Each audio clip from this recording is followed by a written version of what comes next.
புகழாம காதல் வரவே வராது. அப்படி வருதுன்னு சொன்னா அவன் பொய்யன். சாதாரண சினிமா நடிகை அவனை புகழ்ந்து புகழ்ந்து அவனின் மீது காதல் வந்து விடுகிறது. காதல் வந்து அதுக்கு பிறகு அவன் போட்ட பெல்ட்ட போடுறான். அவன் ஒரு பக்கெட்டு முடிய மொட்டை அடிச்சு இன்னொரு பக்கெட்டு முடி வச்சு அதை செய்யறான். ஒரு மாதிரியா ஷூ போட்டா ஒரு மாதிரியா போடுறான். ஒரு கடுக்காவை போட்டா காதல இவனுக்கு கடுக்கா போட்டுக்கிறான். இஷ்கு வந்து விட்டால் சினிமா நடிகனின் மீது கடைசியில என்ன வந்துருது? பின்பற்றுதல் வருது. கடைசி ஆசை அவனோட சேர்ந்து ஒரு போட்டோ எடுத்துக்கிறான்.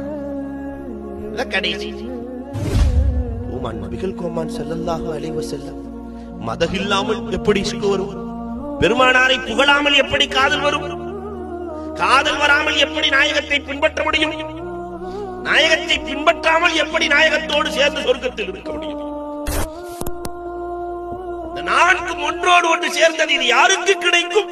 நூரே முஹம்மதி யாரின் உள்ளத்திற்குள் சென்றதோ அவர்களுக்கு கிடைக்கும். அல்லாஹ் அந்த தௌஃபீக்கை நம் அனைவருக்கும் தந்தருள்வான்.